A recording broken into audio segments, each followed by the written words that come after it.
Assalamualaikum warahmatullahi wabarakatuh. Selamat pagi anak-anak hebat Indonesia. Berjumpa kembali di kelas 4. Tema 1 indahnya kebersamaan. Subtema 2 kebersamaan dalam keberagaman. Pembelajaran 1 bersama Ibu Sri Kandayani. Sebelum kita mulai pembelajaran, marilah kita berdoa menurut agama dan kepercayaan masing-masing. Berdoa mulai.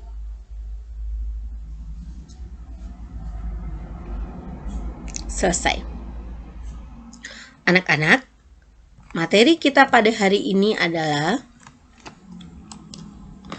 materi kita pertama, gagasan pokok dan gagasan pendukung dalam bentuk diagram. 2. Cara menghasilkan bunyi pada benda. 3. Keragaman agama di Indonesia.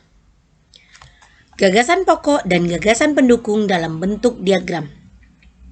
Gagasan pokok dan gagasan pendukung akan lebih mudah dipahami jika disusun dalam bentuk diagram. Nih contohnya dalam bentuk diagram. Ingat anak-anak, gagasan pokok dan gagasan pendukung akan lebih mudah dipahami dalam bentuk diagram.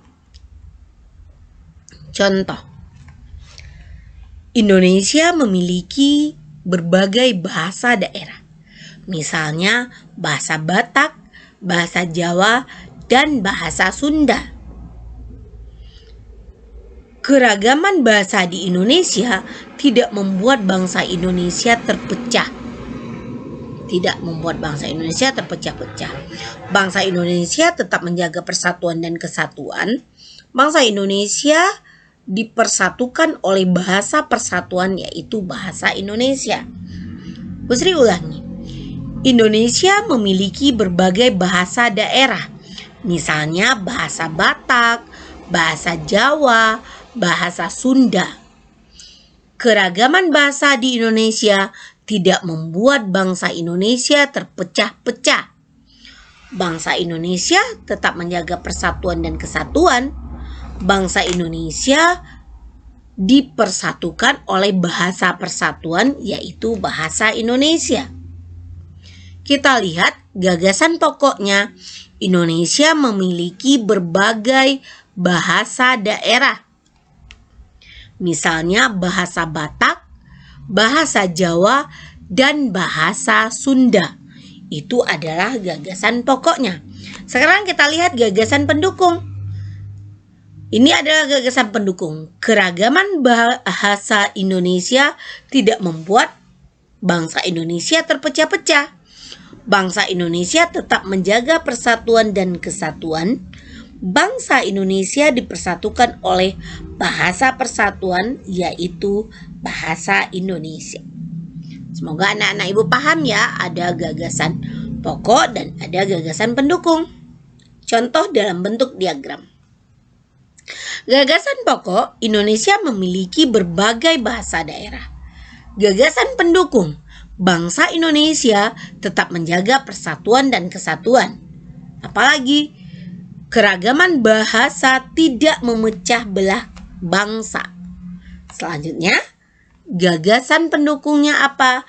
Bahasa Indonesia mempersatukan bangsa Indonesia. Jadi, contoh dalam bentuk diagram adalah tadi kita lihat dalam bentuk ceritanya. Sekarang dalam bentuk diagram, gagasan pokok, Indonesia memiliki berbagai bahasa daerah. Gagasan pendukung, bangsa Indonesia tetap menjaga persatuan dan kesatuan. Apalagi, keragaman bahasa tidak memecah belah bangsa.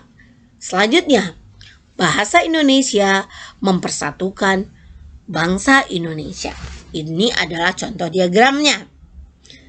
Selanjutnya, 2. Menghasilkan bunyi pada benda. Sumber bunyi adalah semua benda yang dapat menghasilkan bunyi. Bunyi dihasilkan oleh benda yang bergetar.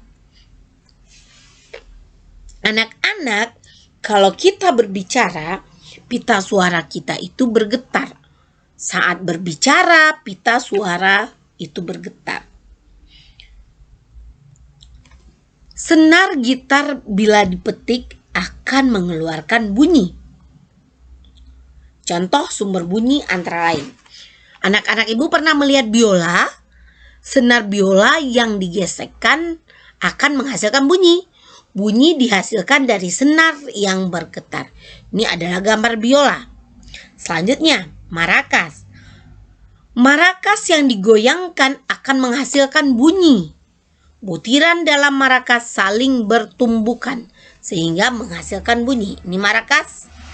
Kita sering juga melihat anak-anak busri mungkin di film Upin Ipin juga menggunakan marakas. Selanjutnya, gendang. Saat dipukul, gendang akan bergetar dan menghasilkan bunyi. Kalau kita pukul, gendang akan bergetar dan menghasilkan bunyi. Selanjutnya, keragaman agama di Indonesia. Indonesia mengaku 6 agama, yaitu Islam, Kristen, Katolik, Hindu, Buddha, dan Konghucu. Ingat anak-anak, Indonesia mengakui 6 agama. Pertama Islam, kedua Kristen, ketiga Katolik, keempat Hindu, kelima Buddha, dan keenam adalah Konghucu. Anak-anak bisa melihat gambar di samping ibu, gambar apa? Ya, ini gambar masjid. Agama apa? Agama Islam mempunyai kitab suci Al-Quran. Tempat ibadahnya masjid. Hari besar keagamaannya Idul Fitri, Idul Adha, Tahun Baru Islam, Maulid Nabi Muhammad SAW, dan Isra Mi'raj. Itu agama Islam. Selanjutnya kita bisa lihat dari gambar, ini adalah agama Kristen. Agama Kristen ini kitab sucinya Alkitab atau Injil ya. Tempat ibadah gereja. Hari besar agamanya Natal, Jumat Agung, Hari Paskah, dan kenaikan Isa Al-Masih. Selanjutnya agama Katolik.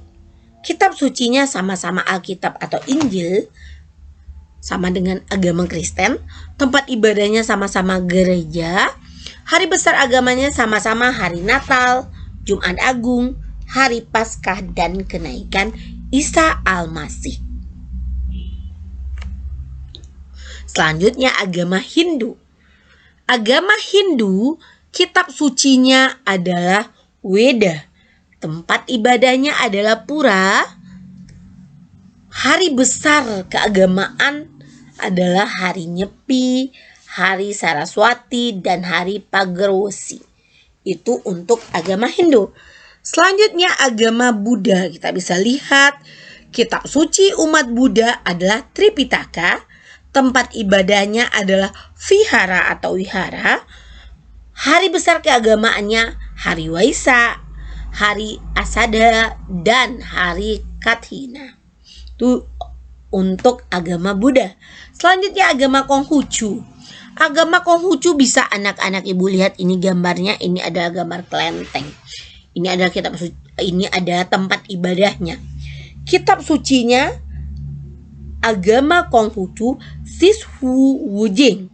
Tempat ibadahnya kelenteng. Hari besar keagamaannya adalah Tahun Baru Imlek dan Cap Gomeh. Begitulah macam-macam agama di Indonesia dan kitab sucinya, tempat ibadahnya, dan juga hari besar keagamaannya. Selanjutnya, anak ibu baca lagi buku tema di rumah. Semoga paham dengan pembelajaran hari ini. Jangan lupa like, subscribe. Semoga pembelajaran hari ini bermanfaat. Assalamualaikum warahmatullahi wabarakatuh. Subscribe, like, share.